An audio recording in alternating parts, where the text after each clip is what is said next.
Bonjour à tous, j'espère que vous allez bien. Alors nous voici à l'épisode 8, comme je vous avais promis de vous partager mon histoire avec mon mala. Eh bien voici, c'est aujourd'hui. Donc j'ai découvert le mala quand j'avais 20 ans. C'est à l'époque où j'ai eu ma première initiation en Reiki. Et mon maître, sans le décider, a canalisé Jeshua, Sananda. Il est apparu après l'initiation et il m'a invité à créer un mala. Alors je l'ai confectionné avec ce que j'avais. J'ai trouvé des perles de bois et des perles de quartz rose, je me rappelle. Et que chaque soir, avant de m'endormir, je récite son nom. Sananda, Sananda, Sananda.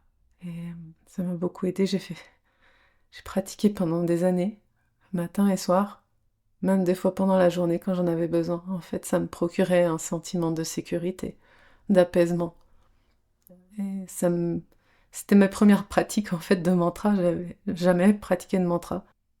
Et je me sentais protégée, bénie, portée. Ce mala, il est arrivé dans ma vie à ma première brèche de ma matrice personnelle. C'était au moment où j'étais vraiment pas bien, dans mes profondeurs, perdue, errant dans les méandres de ma vie, totalement désespérée, désemparée de voir dans l'état où j'étais en fait. Tout était détruit, tout était en dessous, et je pensais avoir raté ma vie. Je pensais que plus rien n'était possible, qu'il n'y avait plus rien à faire, que c'était déjà trop tard.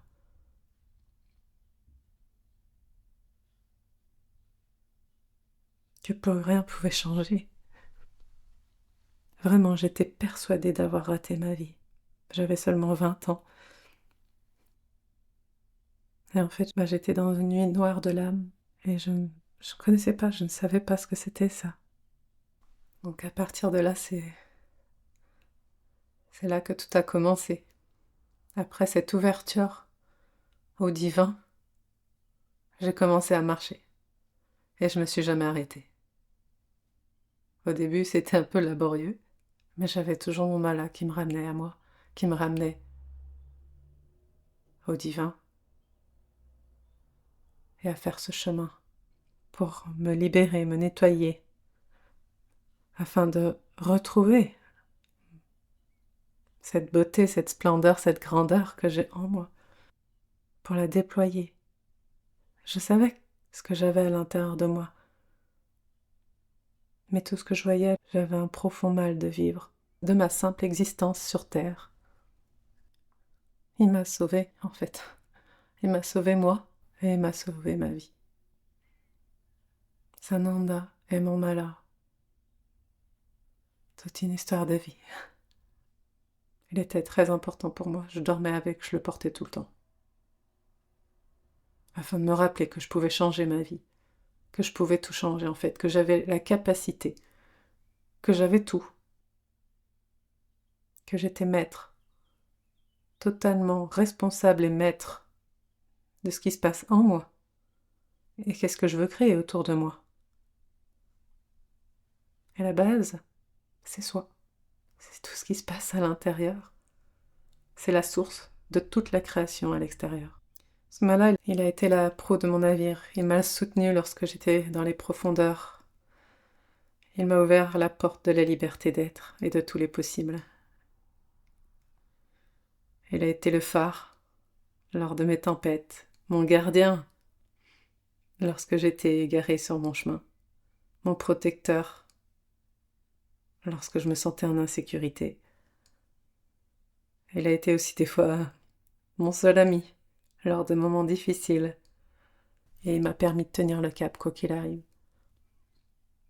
Et plus je pratiquais, plus notre lien il se renforçait. Et j'avais juste besoin de le voir, de le porter, et il me permettait d'avancer.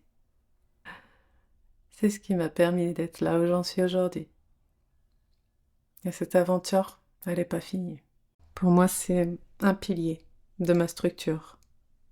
Le mala m'offre un alignement et un centrage puissant au germe de mon essence, afin d'avancer en cohérence et à mon rythme naturel dans mon évolution personnelle et entrepreneuriale.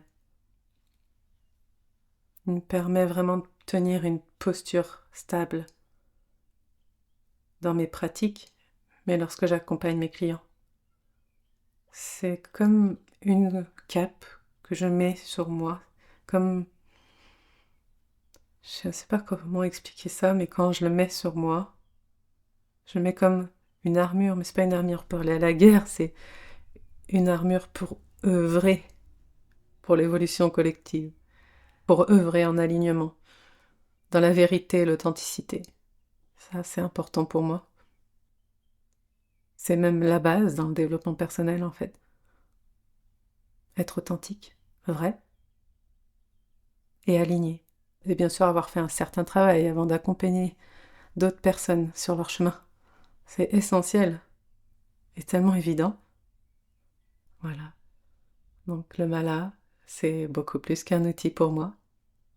Il y a tout un pan de mon histoire, une étape importante et essentielle dans mon histoire. Donc je pense que ce service grâce divine restera pendant un bon moment. Car je sais qu'il peut aussi accompagner et aider un grand nombre de personnes. Je suis persuadée. Parce que j'en ai fait l'expérience, mes clients en font l'expérience. Voilà, chaque personne recevra à sa mesure ce qu'il a à recevoir. Bon, j'espère que l'histoire de Valérie Dumala et de Jéchoua vous a plu. Je vous raconterai peut-être ma relation aussi avec Jésus. Ouais. Sananda, c'est toute une histoire, c'est toute une relation que j'ai avec lui. Jésus, Marie, ils font partie de ma vie. Depuis le début, mais depuis des ions. Je vous en parlerai dans un prochain épisode. En attendant, je vous souhaite une belle journée.